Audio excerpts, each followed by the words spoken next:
tell any secrets of the Mau Mau, this oath will kill me. If I am called in the night and refuse to come, this oath will kill me. If I see anyone steal white man's property, I must help him. I must hide what he gives me and say nothing, or this oath will kill me.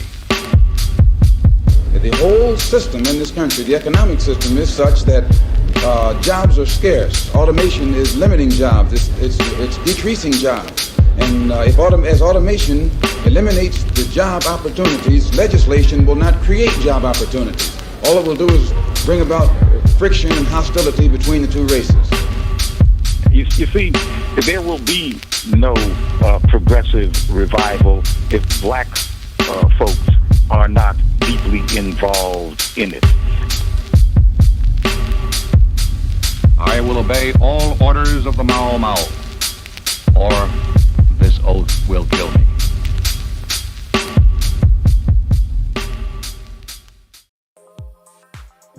Shout out to Shalom for putting that together. I love that intro. Good evening, everyone, and welcome to another episode of the Mau Mau Hour with the one and only Pascal Robert. On this show, Pascal interrogates a topic that has been on his mind, something usually that makes him unusually perturbed, and one that gets under both of our skin is what he's going to be talking about today. The idea that identity politics was a creation of the left and then co-opted by elites to serve the bidding of capital, when in reality, that's exactly why elites created the idea in the first place. There was a quote I recently read in a 1970 essay from the late civil rights activist and socialist Bayard Rustin. I know to some, Rustin's reputation is not a good one, since the later years of his life he was an FBI snitch and made a bit of a right-wing turn. But that doesn't mean that everything he said and was able to accomplish was all for naught. In this 1970 essay titled Socialism or Moralism, he ends it with this very statement. You can psychoanalyze every white person in the United States until he comes out pristine, pure tomorrow morning, filled with love for black people, and that will not provide jobs for blacks or build housing. That is a political task which we must face. Now, let me bring in the man of the Mau Mau Hour, the one and only, the Pascal Robert. Peace and greetings to the audience. Peace and greetings to the chat. Peace and greetings, Jason Miles, and peace and greetings, M. Toussaint. She's on. Listen, nice music you got in the background there. What is that? This is whatever the system throws out, because it's AI generated, so we don't get dinged. Also with us today, of course, is the Headless Faces voice of reason. You may know her from her new essay in Sublation magazine, M. Toussaint. Hello. So good to be here with my fellow celebrities that I am on par with. Well, you're a bit, I don't know how well, I think your article is doing way better than mine. I told everybody, that's why. It's like, everybody, I did a thing. Catherine Lugos, that title, you did a clickbaity with the title on mine. Yep. I was like, no, it was, if you're a real Guns N' Roses fan, then you know. But yours, I was reading yours today before the show. I actually read, Pascal had recommended to me to read Adolph Reed's piece in Non-Site, and I hadn't got around to it. And then I was talking to Paul Prescott last night on social media, and he sent me Adolph's piece, and I sat down last night and read through it, which takes some parts of the Rustin essay that I read, and definitely some other things Rustin wrote. So I think it is on par with what Pascal is going to be talking about. And also, a lot of what you hear today will also be part of an essay that Pascal has coming out soon. True indeed. And I did read the Adolph Reed piece. I think I told you about the Adolph piece. You did. Well, for those of you who don't know, one of the things that I am very, very much fixated on this Revolution podcast, and have been fixated on, in my writing for several years is the way in which and the role of class within communities of color and how they are used by the power elite to maintain a politics of containment. And one of the things that I found disappointing in the book Elite Capture by Olufemi Taiwo, I hope I'm pronouncing his name You're correctly, doing way better than I do. So props to you for getting that far. is that the book really does not go into detail into the origins of this specific strategy of the ruling class and attributes the concept of identity politics to the Combahee River Collective. Whether the term identity politics or not initiated from them, the concept of using black elites as a buffer class to maintain social control of black and brown people goes back to the 19th century and has been a tool of elites not only with black people. It was done with Native Americans, it was done in Hawaii, it's been done all over the third world, it's been done all over Africa as well.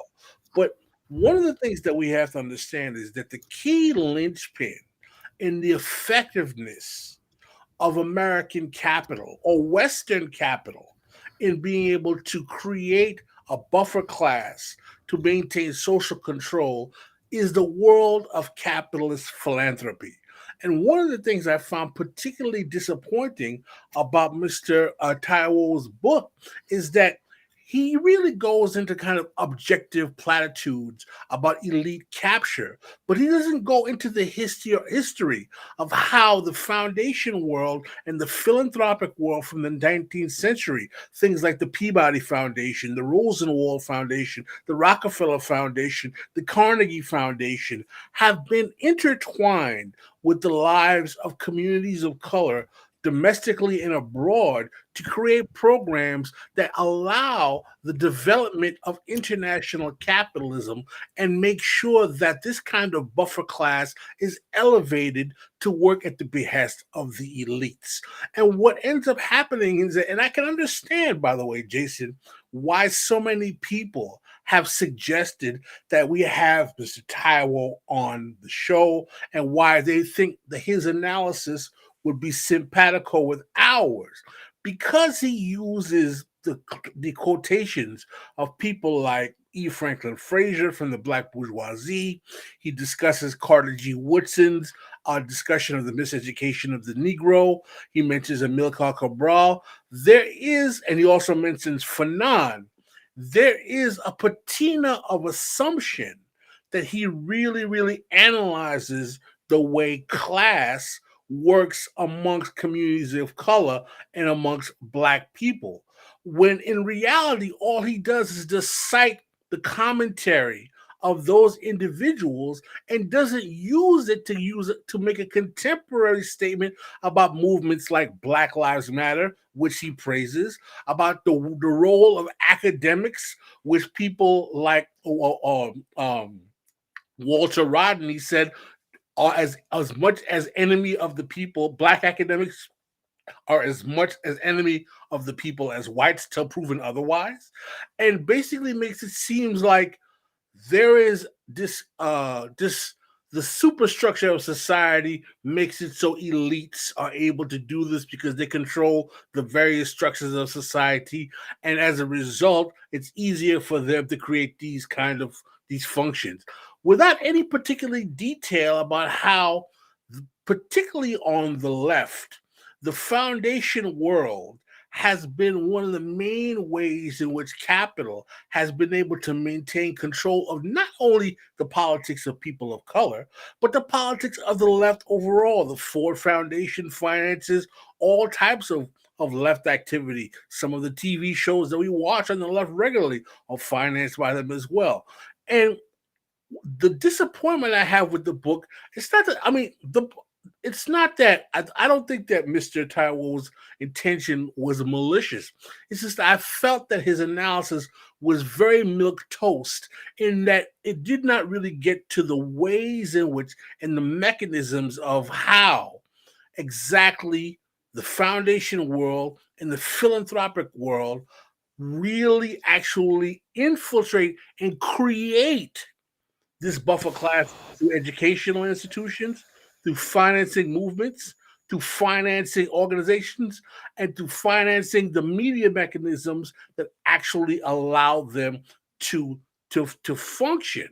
And one of the reasons why I think that he does this is because it strikes me that he is more interested in an identitarian plea to give credit to individuals because of whether their gender or their sexual orientation for being participatory factors in movements than actually interrogating the fact that, listen, the Kumbahachi River Collective were a bunch of academic elites.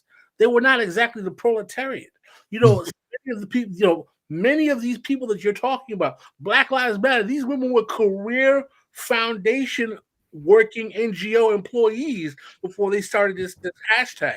Let's talk about the way in which the people that we call quote unquote organizers are oftentimes trained by the foundation world to actually control the vision that we have in these so-called movements. Let's talk about how we have people who are getting foundation money today in aspects of left media that asks, well, why is it that people are actually getting this kind of cash based on what they're talking about? And part of the problem that I have with Mr. Taiwo's analysis is that he himself is an ivory tower elite, and he doesn't interrogate his own class biases. He doesn't talk about who are the foundations that have paid for his research. You say, who has financed his trips abroad? What kind of think tanks is he participating in? Didn't he just get a big grant? He might have. I'm not sure. Yeah, he got how much did he Tucson? Can he look that up real quick? Sure. He got one of those grants. I can't remember which one he got. So in other words, what I'm saying is that the whole attempt of this book to talk about how elite capture works. Listen, if you want to read a book that is a much better assessment of elite capture and how the foundation world historically captured a certain element of the left, particularly the Black left, read Karen Ferguson's Top Down. Top Down is a great book. Top Down is a book that talks about how the Ford Foundation from the late 1960s to the early 1970s infiltrated Black nationalists and Black power organizations and financed them to neutralize and socially control the way in which Black political thought and Black politics actually developed. And in Top Down, she explains that race first and Black nationalist ideology actually worked in simpatico, actually worked in agreement with the agenda of the Ford Foundation as a means of actually containing the social and political aspirations of Black people. It's a great book. One of the main reasons why I was disappointed in Taiwo's book is that there is no analysis at all of that type. I mean, if you read Richard Allen's book, Black Awakening in Capitalist America, that's a much better discussion about the role of the Ford Foundation. Shout out to Richard Allen because he wrote that book in 1967. And even then, he talks about how the Ford Foundation is coming in to encroach on the movement of the individuals and actually kind of infiltrating. But none of that kind of level of sophistication is really discussed in elite capture. Instead, we're reduced to these kind of just platitudes about things we can do and discussion about movements that existed in Guinea-Bissau and Amilcar Cabral and these people who were, overthrew the Portuguese. It's really kind of like this kind of vapid, rad-lib pablum that doesn't get to the crux of the matter, that the reason why we have elite capture in the world is because capitalism is effective and has been since the 19th century of using resources to capture the left ideologically through funding its institutions and mechanism and funding and financing the institutional and educational mechanisms through which leftists get their not only their organization but their resources. Would you say even Anand Girdadas had a better critique of elites in Winners Take All? Because even he's critiquing elites. I mean, I think that a lot. Gideon at least talks about the foundation world, and he Yeah. talks about how philanthropies are really just kind of the crux of the matter. Yeah. I mean, what I found really problematic about. I mean, listen, I'm not trying to antagonize Mr. Taiwo. I'm sure he's a decent guy, whatever. But I found the book so particularly empty in terms of actual analysis of. Yeah, he's got a couple of foundation. MT, can you tell us the grants that this man has gotten? Sure. His CV's online, just so you know, that's where we're getting this from. So we have the Doyle Fellowship. Let's see, Gender and Justice Initiative, Georgetown Environment Initiative Grant, and Summer Academic Grant. You can buy a lot of Afro picks with those. Yes, you can. Yeah, I mean, so listen. Let's be frank. I mean, this brother is on the foundation tit, just like the Black Lives Matter types and a few other types. What do you say to people, though, Pascal, when they think he's some sort of Marxist? Well, listen, man.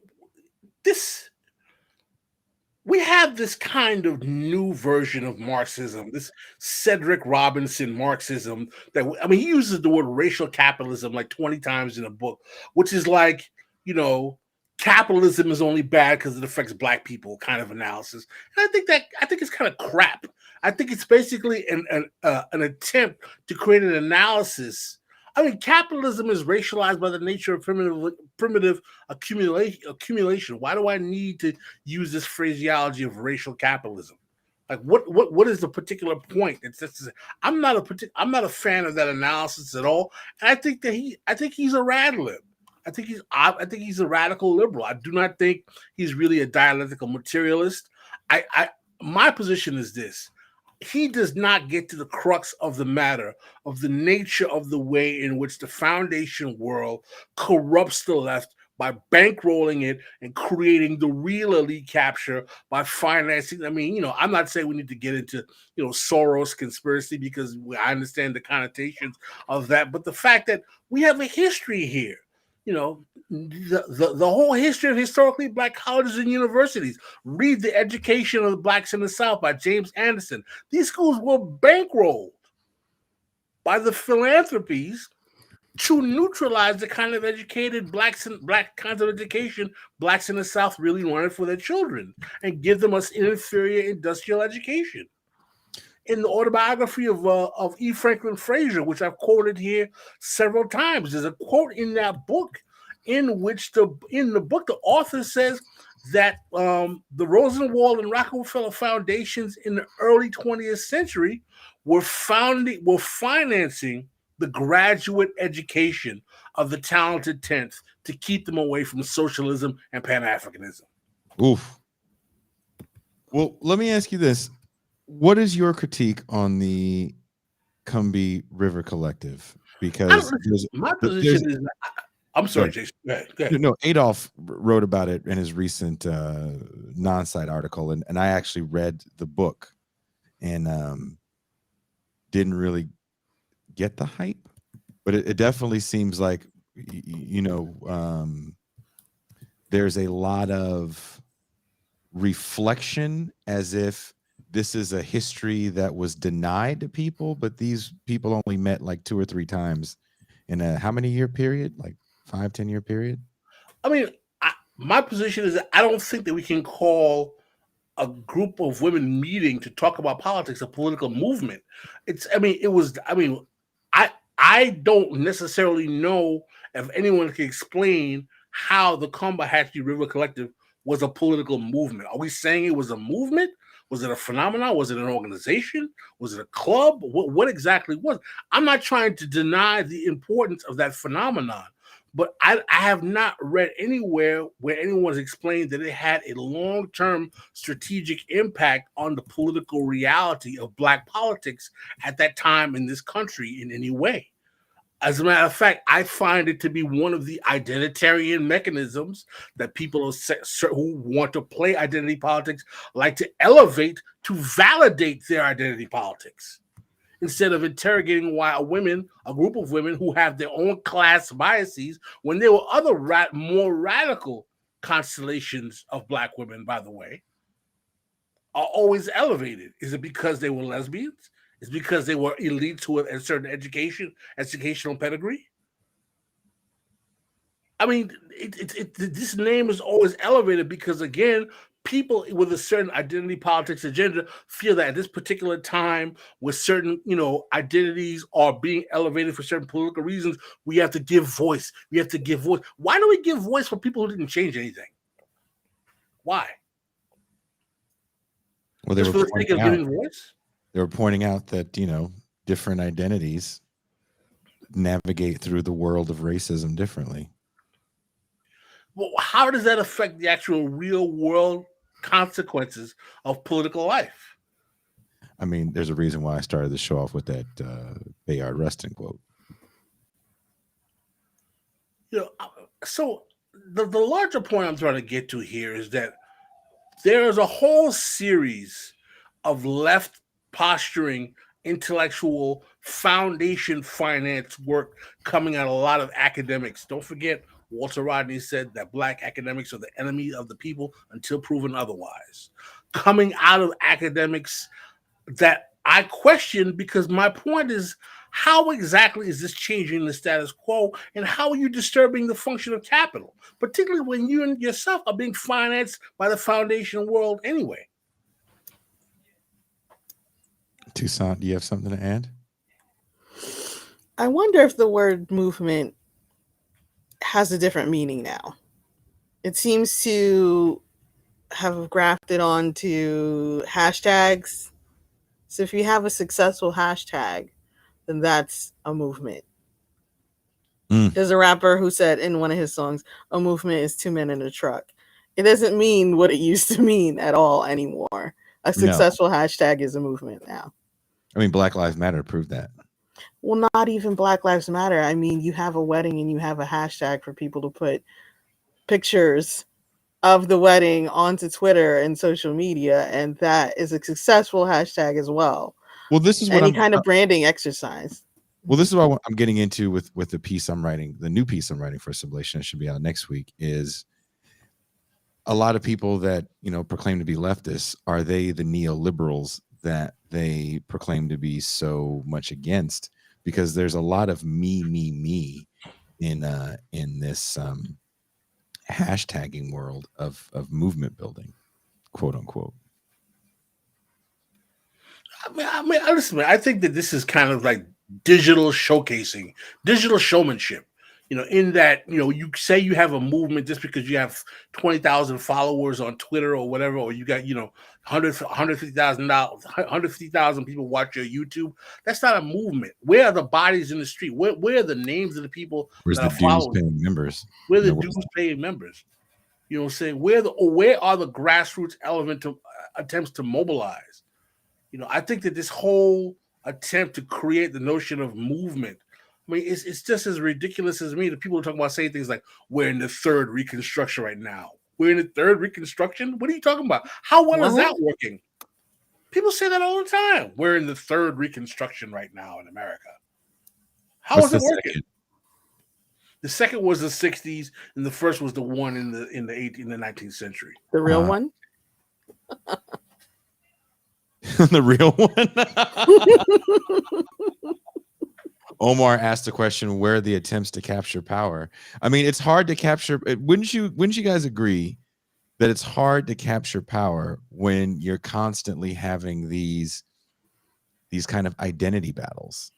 And the one thing I read when, in reading the Combahee River Collective book, and also reading the little bit of Taiwo that I did read before I got it for you, Pascal, to write a review on. And our several discussions with Teray, it's never really about power. None of this stuff is about power.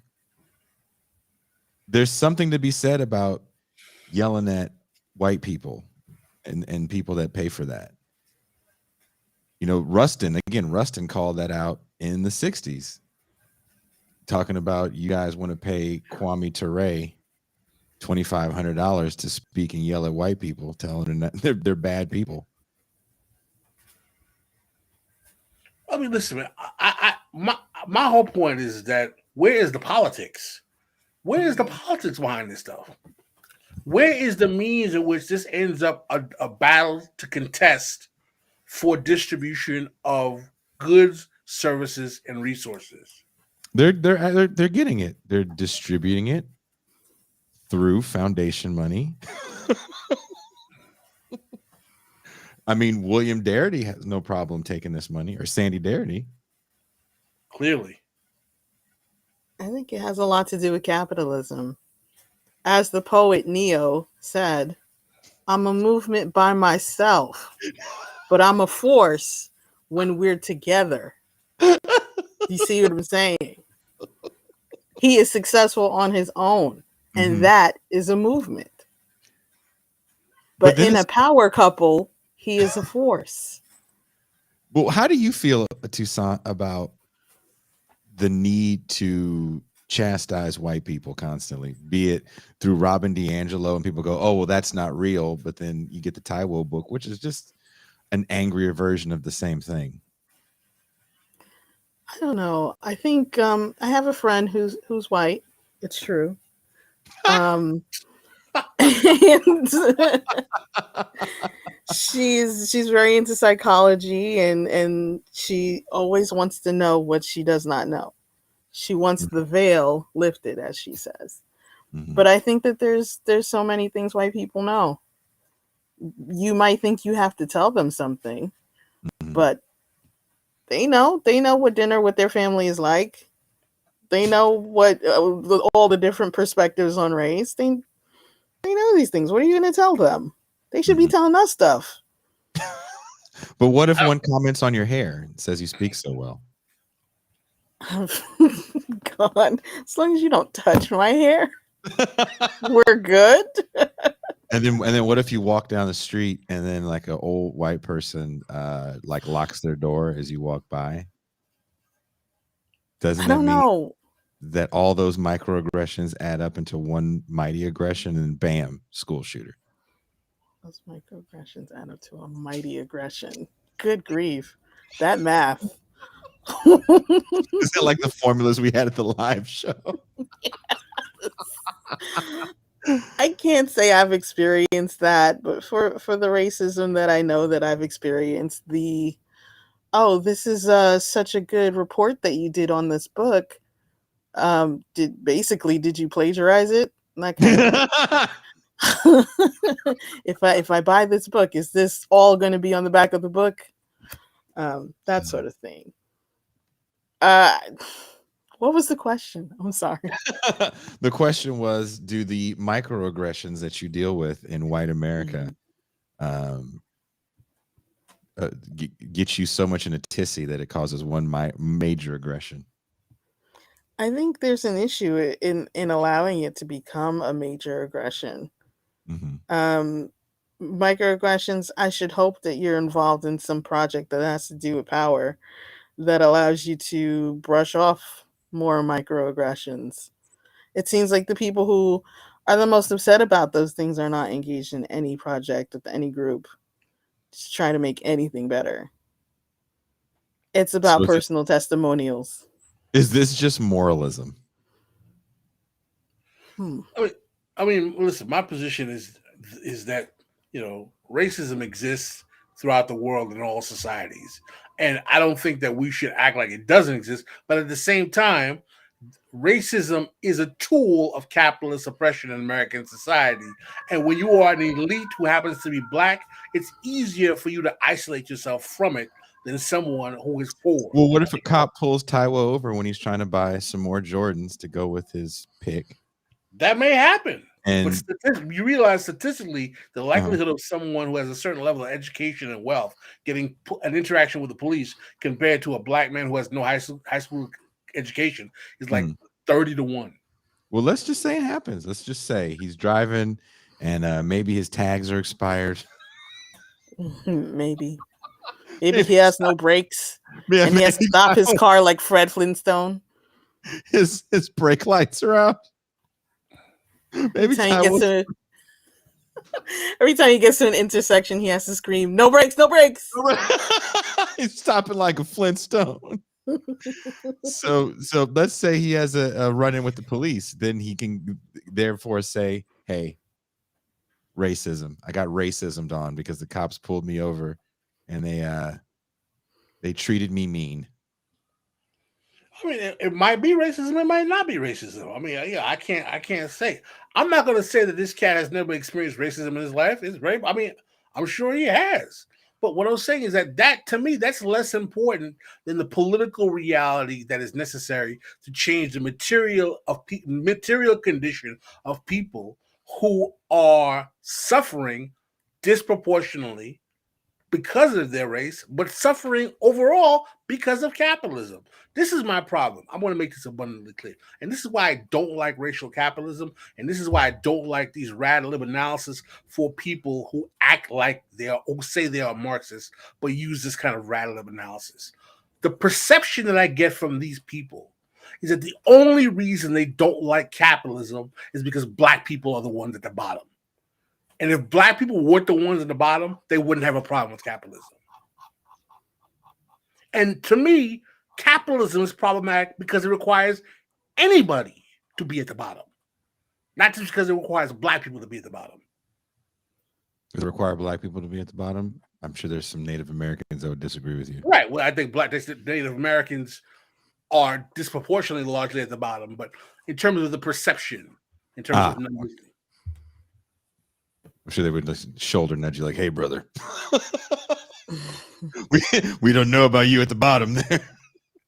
We finally got him to stop calling that team the Redskins."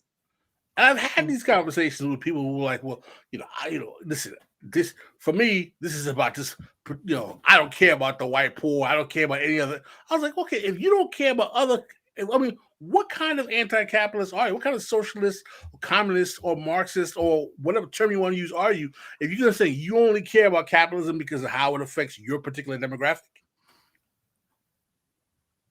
is that the nature of why you actually do this?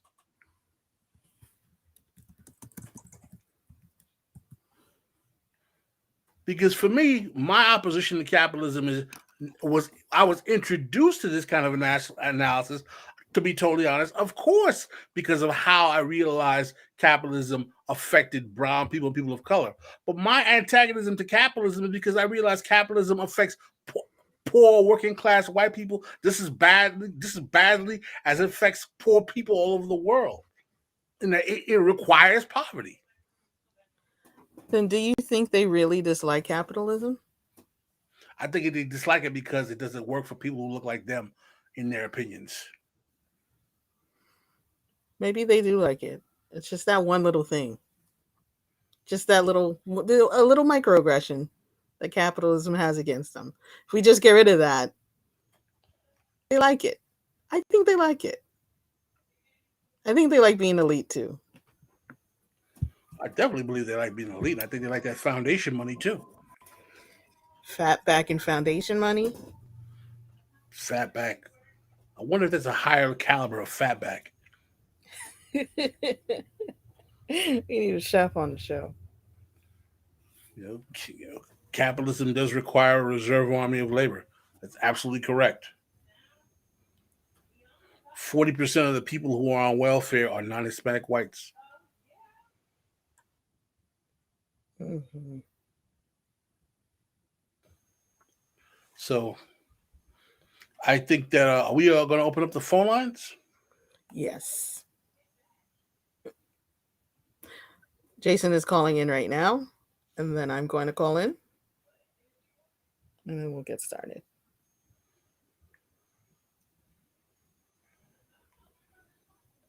Are you in, Jason? Jason, yeah, but Jason's roasting. Again, the point that I'm trying to convey is to not. I need you guys to talk.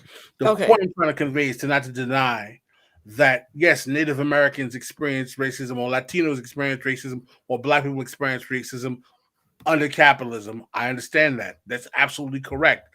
But that does not mean that capitalism does not require a surplus reserve army of labor of people who happen to be white as well, and that fighting capitalism is about making sure that the reserve army of labor, the poor, the lumpen proletariat, the proletariat of all classes and colors are humanized and given a chance at an equitable quality of life. If you guys want your voice to be heard, if you have something to say about what Pascal is saying, if you agree or disagree, or have a question you would like him to elaborate, feel free to call in 626-873-8658. The phone lines are open now. Toussaint, say something witty. Oh, well, let me ask you why. Why do you care about class? Because I feel like I've listened to a few interviews by Charlemagne the God dealing with politics where it just seems to be this thing hanging in the air. Why would anybody care about class over race? It's got to be about race. Come on. I don't believe that you should care about class over race or race over class. Race is a form of class exploitation under capitalism, in that race makes an assumption about all black people being in a class that is not correct. In other words, it pauperizes blackness and otherizes it unjustifiably. Well, I think we have a call. Someone would like to talk to you, Pascal Robert. Go ahead, Toussaint.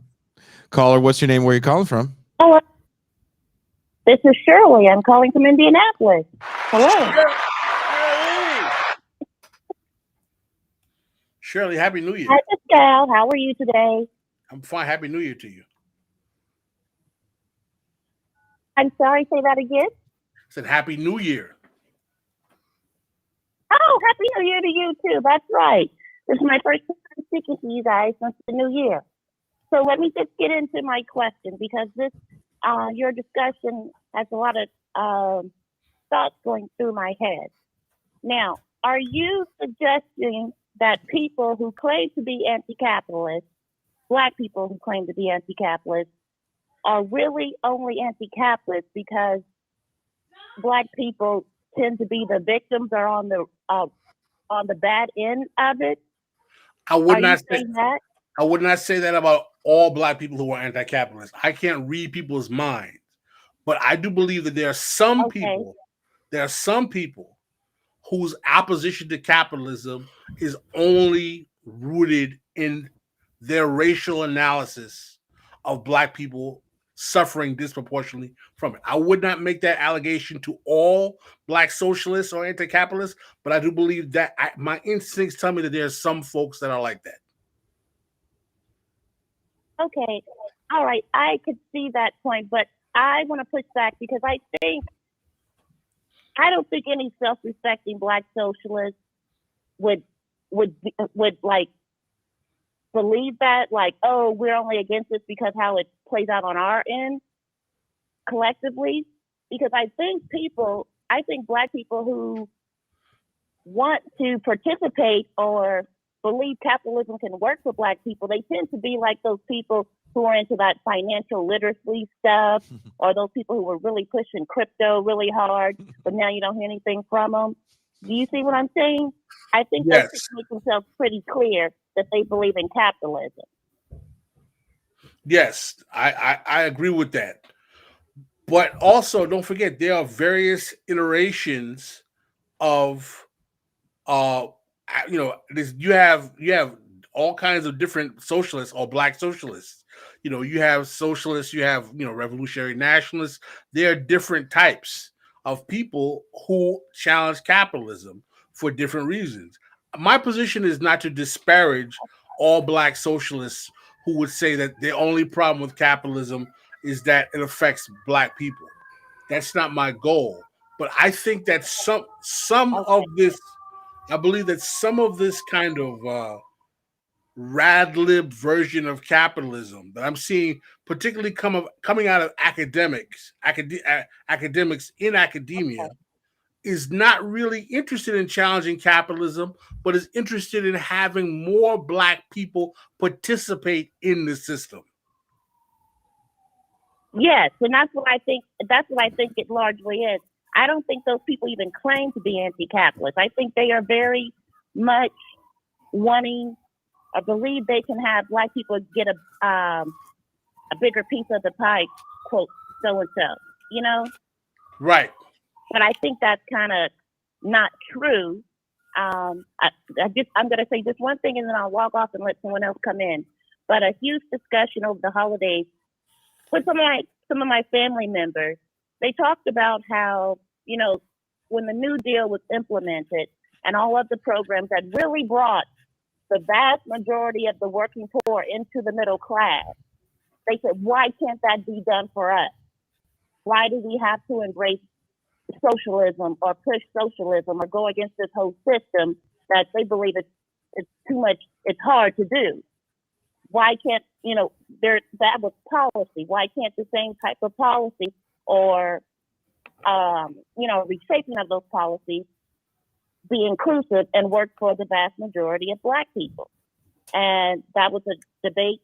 Nothing came to a conclusion, and the discussion still goes on. But that tells you how my family holidays go. Well, that's good. All but right. You So do. thank you for taking my call, Thank you for the call. and I'll talk to you guys soon. Okay. Bye-bye. Thanks, Shirley. I want to address the comment she made because one of the things that's ironic about that is, as we know, we talk about in the show with many of our guests, is that the New Deal comes about as a consequence of the agitation of socialists and communists who put so much pressure on the Roosevelt administration that they had to give concessions because they were threatening the function of the state. The problem was because of Jim Crow, those benefits did not equally manifest themselves in the lives of black people who were tied to sharecropper agricultural labor, even though there were still significant benefits that did accrue to certain levels of blacks, particularly in the North, working in the industrial sector. And I think that if we could have a New Deal 2.0, if you will, comprehensively, that would do a lot to alleviate the economic suffering of Black, Brown, Latino, all types of communities. I think that was kind of what Bernie Sanders his project was trying to promote in some ways. But Green I think New it would, a Green New Deal or something of that nature, it would have to be comprehensive, it would have to be extensive, and I think they would have to be done in a way to take consideration into those communities that were traditionally disallowed to participate in the American economy. Full employment program, like the federal jobs guarantee program that was being proposed during the civil rights movement that wasn't able to be passed because of the Vietnam War. The freedom budget for all. The Fed was really going to give everybody a job?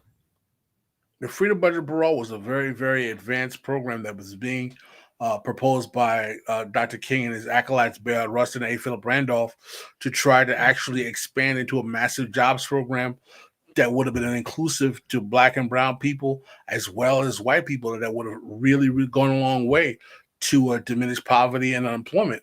But sadly, because of the Vietnam War, it never passed. Do we know for sure it was the Vietnam War? There's scholarship to that effect. Okay. I wanted to ask you, because you've used this phrase more than once, I wanted to ask you to define radlib.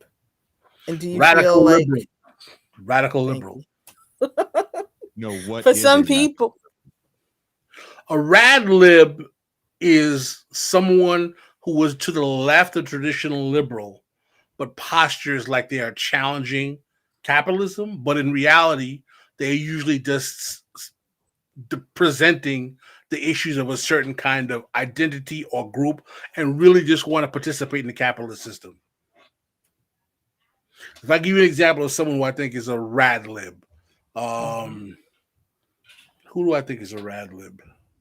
Everybody. There's a lot of people I think are radlibs. I'm not going to name names. I'm going to let them to me to stand that there. Yeah. Because for some people, a radical liberal is at least a radical, and that's doing pretty good.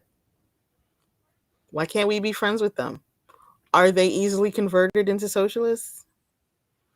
I mean, Would it be because their posture would be to get angry at passive? So, for example, before we went on air, we were talking about the Kamau Bell situation. I think Where- perfect. Kamal Bell is a perfect example of a rad lib. So Kamau Bell, for those that don't know, I don't know if he still has a show on CNN or whatever, MSNBC, but he's a Bay Area comedian, and he's from a mixed race marriage, and he was in a coffee shop in Berkeley. He's a Bay Area native, and he had walked to like the window of the coffee shop where his wife and child were, and was talking to them through the window, and the coffee shop owner thought he was homeless and like shooed him away, and became a big deal. And he wrote about it and has a very large platform, and that place ended up getting shut down. They boycotted that place and shut down within a matter of months. Yeah, he's a perfect example of a rad lib. You know, social justice warriors who don't challenge political economy. I think a lot of those MSNBC people are rad libs. Mm-hmm. I guess Eddie Glaude's not coming on the show now. I think Eddie Claude would consider himself a democratic socialist. Yeah. I think so. Yeah, me and Tucson are like, really? Yeah. Really? Are they difficult to convert into socialists? I think with a downturn in the economy, I think it'd make it a lot easier for them. I know a lot of rad libs became socialists after the 2008 crash. Well, there's an article in one of the business magazines that's talking about, I think it's Business Insider, The Economist, that this economic downturn isn't hitting everybody equally. And there's a lot of people that are okay. Yeah, they work from home. Yeah. I think that's truth to that. Mm-hmm. Has the recession really? Do we think the recession has really kicked in yet? Not for everybody. Well, I know we do know what inflation is there. We got $8 boxes of eggs now. Maybe for you. Your fancy eggs. Eggs are expensive, man. Eggs are expensive. Pascal eats quail eggs. So. That sounds like an American problem. Shirley said Eddie Glaude is not a rad lib. I told you, I think he might be a democratic socialist. I don't know if I would call him a rad lib. I don't know. His waves are way too clean to be a democratic socialist. He's sharp. He keeps it. Wears a nice suit and tie. Though. Yeah. That brother's got that. He got that Windsor knot. Perfect. Eddie Glaude's his waves are way too. You get seasick looking at Eddie Glaude. He got that Windsor knot. That Windsor knot is perfect, boy. Every salt and pepper hair in his goatee is like perfectly placed. Well, let me read. You okay? Read this. Yeah. You been drinking? Sorry. Little frog in the throat. I'm okay. She got that scotch in the apartment. Scotch. I like a scotch that's old enough to drink. We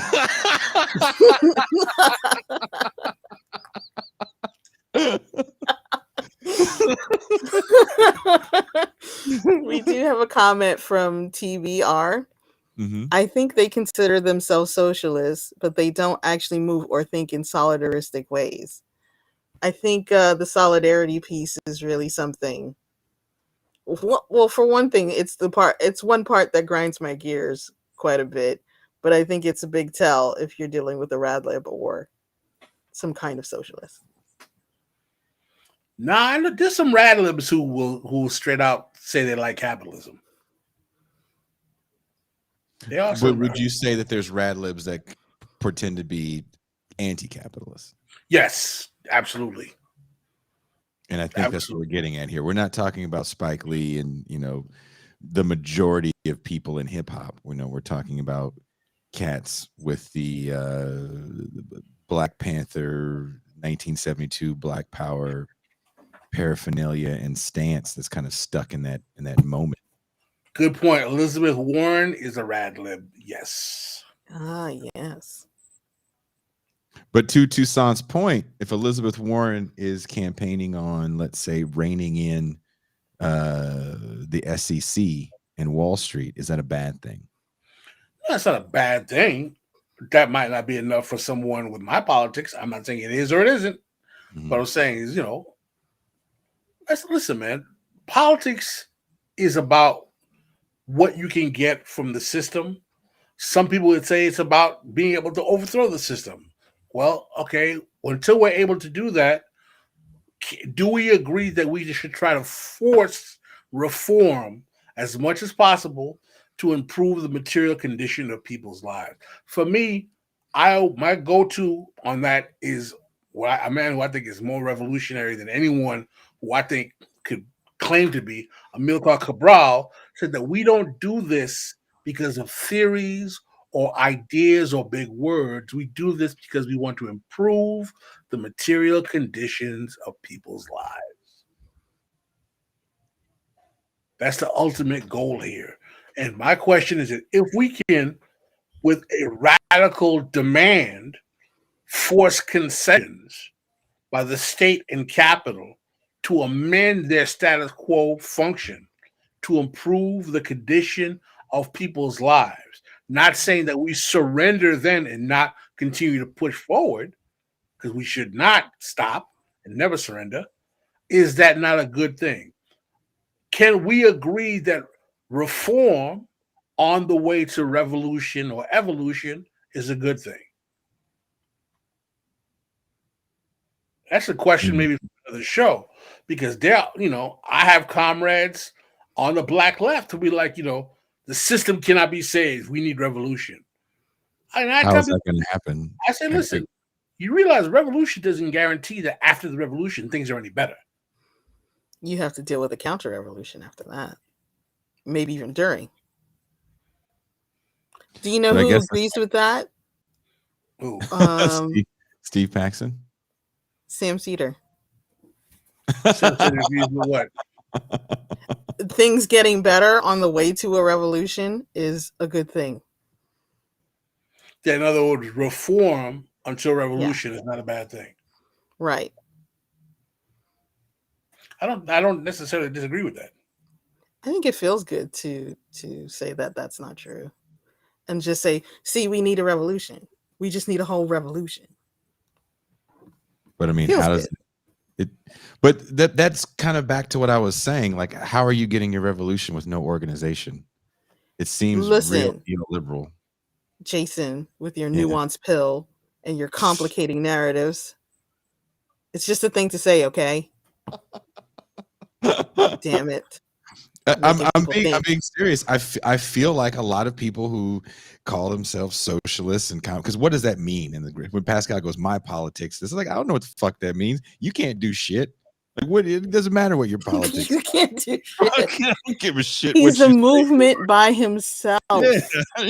You can put on a cape. He's a force when you're together. And slap burglars all day. I don't give a damn. Slap burglars. Well, I mean, when I say my policy, I say what I would support. I'm not saying you have to agree with me. I just don't care. No, I get it. You know what I mean? Like, why should anyone think that? Because that goes into the whole. I think that to me is playing into this whole idea of I am the one true leftist. Listen, I didn't support Elizabeth Warren because I didn't believe that she was far enough in challenging the system. I supported Bernie Sanders rhetorically. Mm-hmm. All right. Number one, I'm not a member of the Democratic Party, so I couldn't have voted for any one of them. I felt that Bernie Sanders posited a more direct challenge to the function of capital. Elizabeth Warren, for me, the fact that she came out and said that she's a capitalist and she had no problem with capitalism, that was problematic for me. And I didn't feel that she saw the exigency in challenging the system as extensively as Sanders did. Does that mean that I think that if you support Elizabeth Warren, you're an enemy or a traitor? No. I think she had good policy. There's a lot of things she said I supported that I agreed with. But if Elizabeth Warren was running for president, let's like this. If there was a choice between Elizabeth Warren and Joe Biden in a primary, and I was a Democrat, I would have voted for Elizabeth Warren. 2016. Would you have voted for Elizabeth Warren? In a primary Yeah. against Hillary? Like if the draft of Elizabeth Warren worked. Oh yeah, I would have voted. I probably would have. Well, if I could have voted Democrat, I probably would have voted for Bernie. Right. Unless he didn't I mean, drop out. this is like consumer choices. Like that. This doesn't make one anything. It's just Damn it, Jason. I like cookies and cream. Can I just have some? It's that conversation always gets into the I am the one and true leftist conversation. Well, It's I a would have done this. counterfactual. I did this, but I can't do that because I'm this. It's like, okay, but what does that mean in the Yeah, grand but scheme? everyone has their standards. I'm sure there are people that you would not vote for. Yeah. I mean, the first time I ever voted, I wrote in African Bambata's name in like 1996. Oh wow. Can't even handle what you're saying. So, This dude. I mean, you have to understand who you're talking to here. Like, does that mean I am the one and true leftist? Because I fucking wrote in Bambata's name in 96. No, you're Radlib. I'm a rap lib. You're a radish. Good enough. But again, this takes away from like movement politics. This is just talking about consumer choices and why one's consumer choice is better than the others. Well, isn't that what electoral politics has been reduced to? That's the problem. Yeah. Well, that's because there are no movements, and there is no left. That was the whole purpose of me wanting you to read Elite Capture, because I felt like it was a useless book. I don't want to be so hard to say this book is. I think this book. I knew you were going to be nice. I think let's like this. I think the book is useless in establishing what the problem is with Elite Capture. The book is titled Elite Capture. It doesn't tell you how Elite Capture really works and who's doing the capturing. Well, Teray always says, it starts from the false premise of the idea of identity politics being this thing that this book club created. The weaponization of identity to maintain capitalism, which is what I call identity politics, started well before Kambahachi River Collective came up with that name.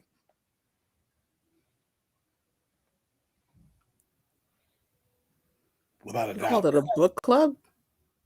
Yeah. Okay. So is Elite Capture a doorstop or not? Doorstop or not? Quickly, Jason. Big. It's not that big of a book. It's not really going to stop a 176 pages. Yeah, it's not. How long did it take you to read it? 2 days. You want to hear something funny? Okay. He's had it for over a year. I read the introduction and I knew I didn't want to read the book.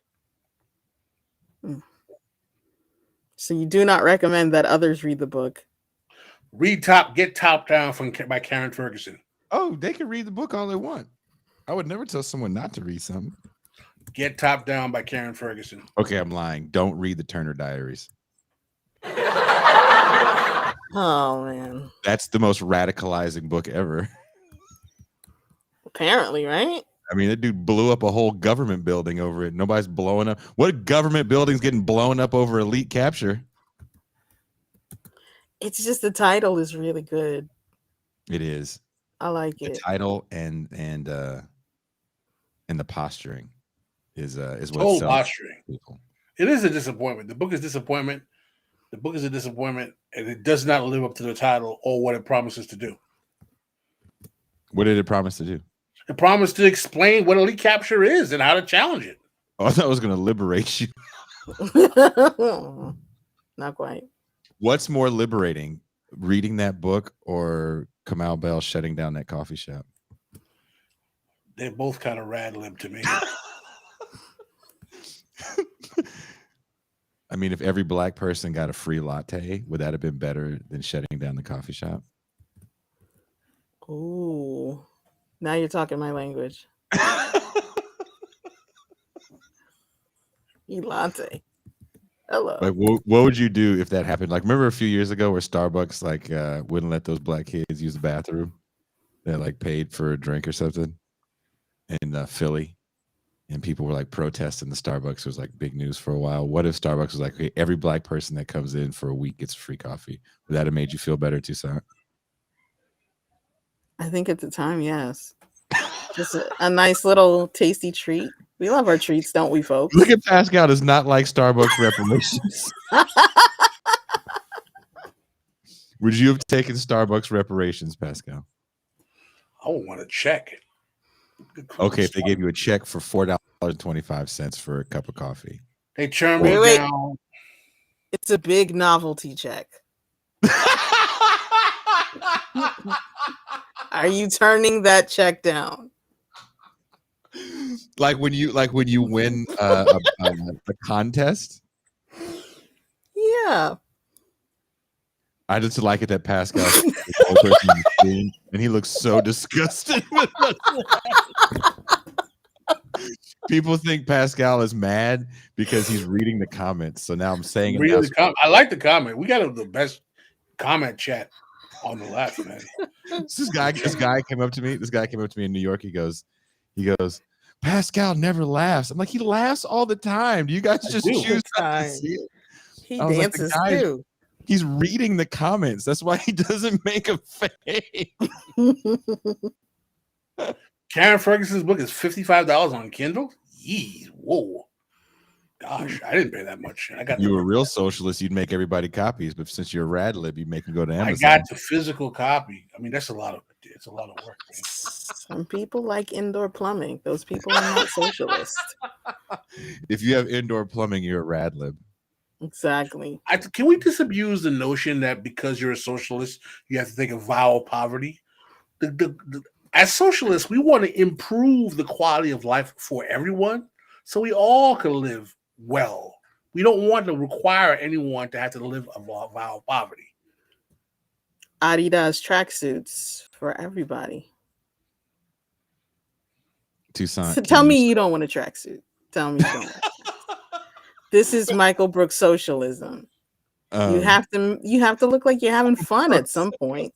Socialist. TBR says, thank you, Pascal. I'm a Prosecco socialist.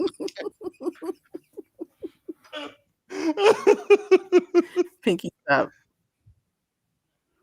The wind spirit says, I'd like to decrease the quality of life for the rich, though. What if you became rich tomorrow? What if the situation was reversed? Can I just read the full title of Karen Ferguson's book because it's worth saying? Yeah. Top Down, the Ford Foundation, Black Power, and the Reinvention of Radical Liberalism. Of Racial Liberalism. Sorry about that. Ooh. Pascal, what if MSNBC paid you $100,000 a year to say racial capitalism 7 times on air? I'd take that shit in a minute. He don't even need a novelty check. We'll be talking about Cedric Robinson like he was the Honorable Elijah Muhammad. Peace be upon his name.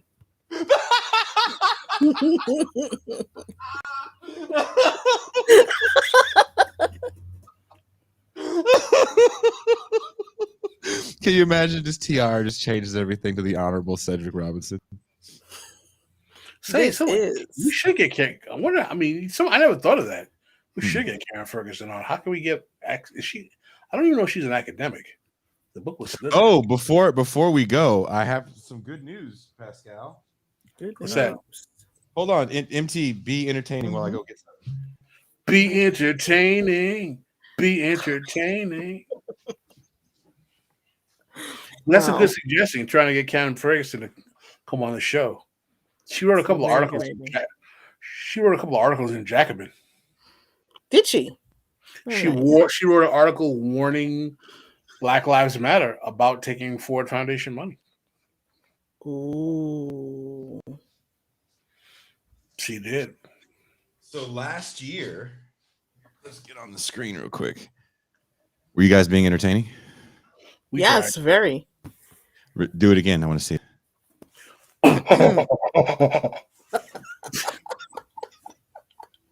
That was dope. Shirley, I'm glad you're back in the chat. Thank you. I missed you, Shirley. I met Joanna in real life. Mm-hmm. Joanna. that used to be in the chat all the time. She came to the live show in New York. Oh, really? Yeah. Yeah, I told her I she's can't stand that close to Asian women. I got all these kids already. She was on the West Coast. Mm-mm. Wow. We've been Okay. coordinating. What'd you say about a board meeting? I said we've been coordinating. She and Oh, I. coordinating.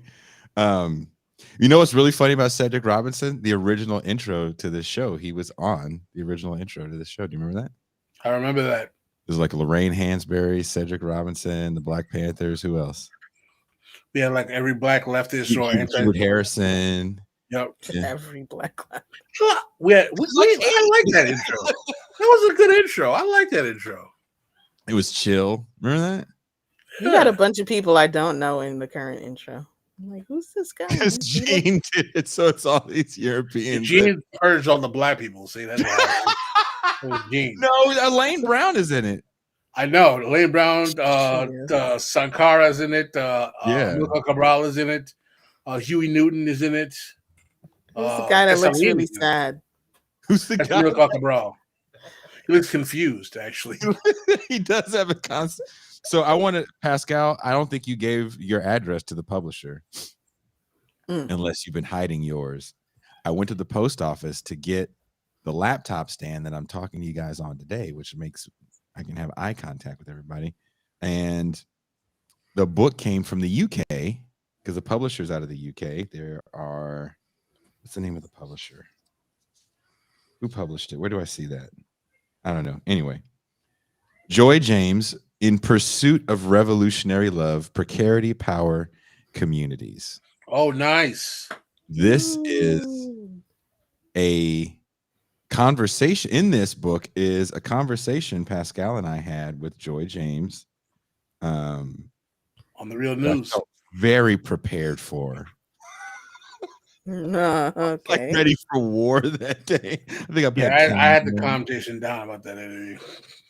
I was pleasantly surprised with what we were able to discuss with Dr. James, and she enjoyed the conversation so much that she asked us if she could put it in her upcoming book. And page 215 on the rise of the Black bourgeoisie with Jason Miles and Pascal Robert of This Is Revolution. That was a great You guys were representing the Black bourgeoisie? Is that what it was? Your mom represents the Black. Ooh, she does. Your mom has an Escalade on 12s. In fact, you guys can go to YouTube and watch that discussion with Joy James. That was a great conversation. Or you can read the book, In Pursuit of Revolutionary Love. We're in a book. That's pretty you guys, dope. You guys said it wasn't a happy conversation, exactly. No, it was a great conversation. It was a good conversation. Well, because was it contentious? Was it disagreeable? No, it was no. Okay. We had a lot of consensus. She was questioning certain theories that she had because she was questioning the validity of Afro-pessimism and if it even played a role in helping people's lives. You disabused her of that notion. Well, yeah, she's an abolitionist, which I take a lot from the abolitionists. But it was a really amazing conversation. That's great. Look at that. Into a book.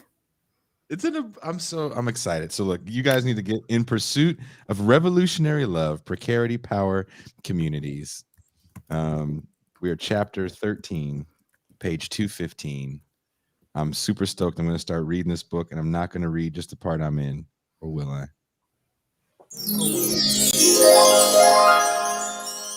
Also, don't forget to read Toussaint's latest piece about Black History Month. Toussaint is challenging this traditional status quo on Black History Month. Somebody has to.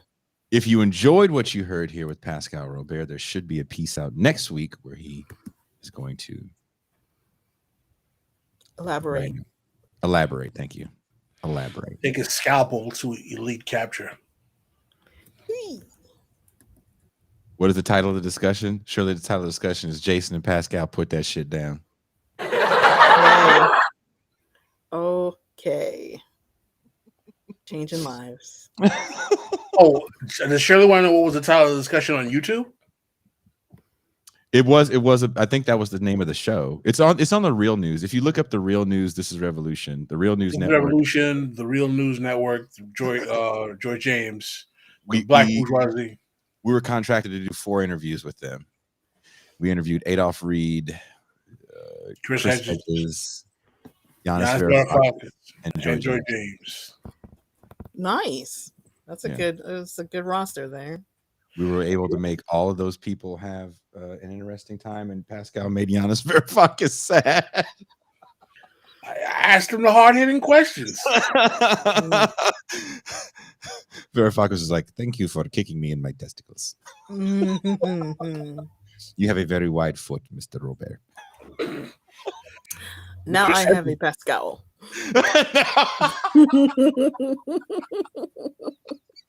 The Chris Hedges interview has 87,000 views. Nice. That was a good talk, I thought. Maybe that's why Chris Hedges doesn't talk to us anymore.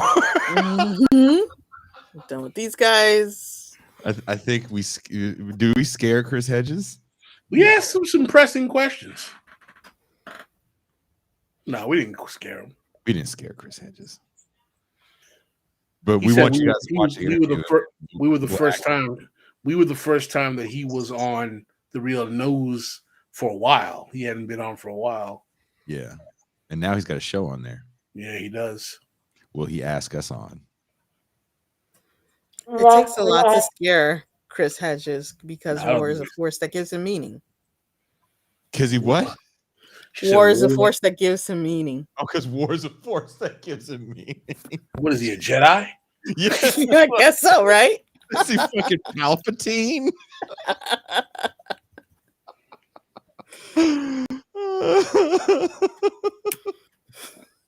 Okay. Well, Pascal, you are going to write your Elite Capture review. It should be out next week. Toussaint and I have articles up this week. Toussaint, are you writing an article next week as well? No, wasn't planning on it. No, Jesus, we're one and done. I'm These not Haitians, a columnist like you this are. Is what you get from... I said it. Please welcome. I want to be known from now on. Introduce me as a columnist for Sublation. We had a lot of people in the chat today. It's just the same ones talking over and over. Oh, thanks for just ripping that away from me. There you go. There you go. Were you on a cloud? You know, just pull you down. But yeah, let's get out of here so we can play this not live for everyone else. So for those of you watching this on YouTube later and not watching this through the Patreon, if you want to be a part of this show live, there's only one way to become a patron. You get access to the Mau Mau where you can call in, and if you like, you can yell at Pascal, or you can try to laugh. Oh. Should we tweet this to Taiwo? Ooh, you really want that guy to... yeah, what's he going to do? Lisp at you? Pascal want that smoke. Ooh. Pascal's a battle rapper. I told you. Good night, Shirley. Thanks for the call. Shirley, thank you so much for the call. Thank you guys all for watching. I don't think Taiwo cares. Taiwo is rolling in the dough. He's just not caring. And that's fine. I've seen CV. Yeah. It's like, he's okay. He's okay. He's like, if you think Kendi is too soft, then you read Taiwo. That sounds right. Kind of like how people are like, I don't understand Radiohead, and then you like get into Coldplay. Oh, that's how ouch. two guys. No, it's not the same thing. Really? I never would have put them together. Radiohead and Coldplay. Damn. Yeah. Yeah. Like I don't like the R.I.P. Dave Matthews Radiohead. film, and then you listen to John Mayer. Whoa. No? Well, who's on top in that one? I don't understand. Pause.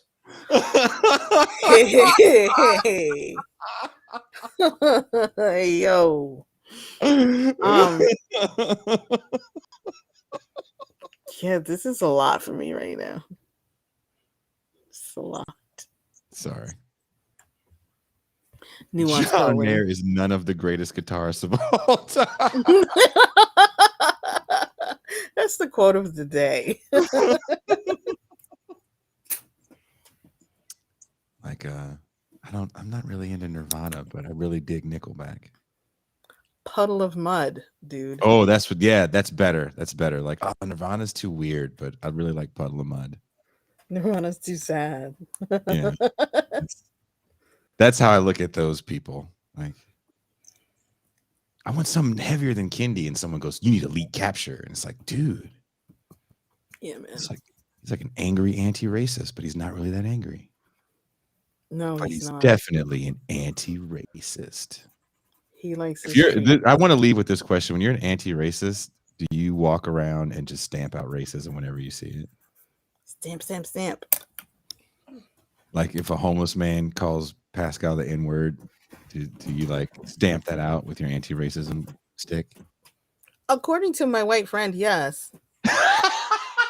That is what you do. It shall have no quarter with you. Every time you see it, you got to say something about it. She challenges white ladies all the time. Really? Breakdancing competition? Without the cardboard. This seems like a time for. Yeah.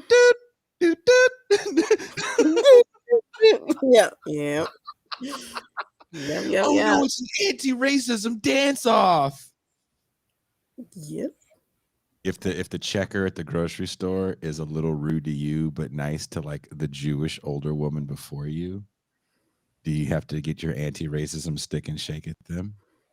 The anti-racism choice is self-checkout. Ooh. The anarchistic choice is self-checkout and shoplifting.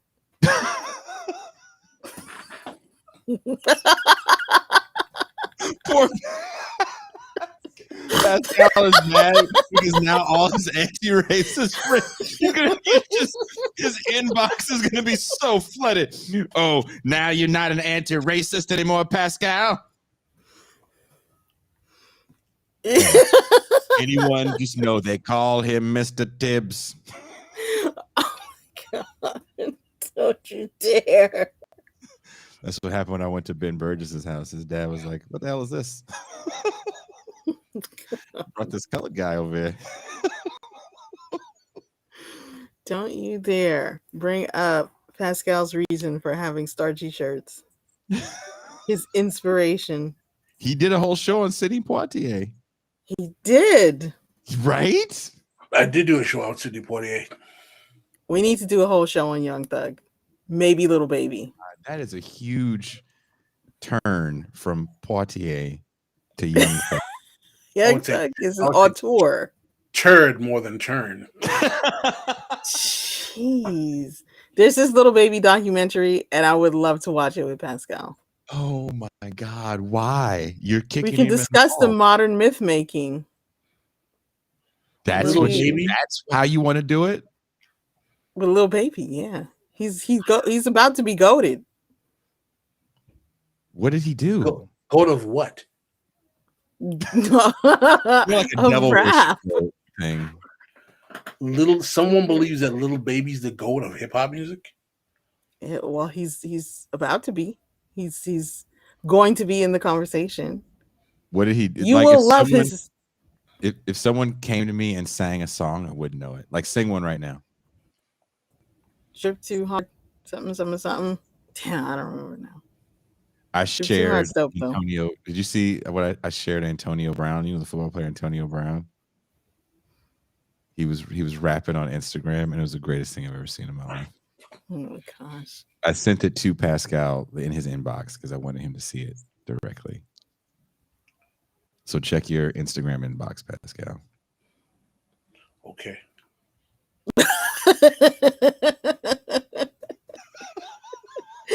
That was nice. That was really that was a good okay. You just Said treated a that like lot. macaroni art. You know, I'll just put it on the fridge. Macaroni necklace. Jesus. I worked so hard to get these memes for you, and you just treat it like macaroni art. I want everyone to see how Pascal treats me. He treats me like I'm a child. When? Macaroni Where? art is special. Someone who cares about you has to make it for you. Yeah, You Pascal's just like, buy I will that. put it right here next to the other one. No. And the drawing of the family in the house, and we're all the same size. Everybody's got big feet. Yeah. Okay, let's stop. Let's stop. Let's Poor stop. Pascal's inbox is gonna look so bad after this. If you guys have any complaints, make sure you send them to P-Room.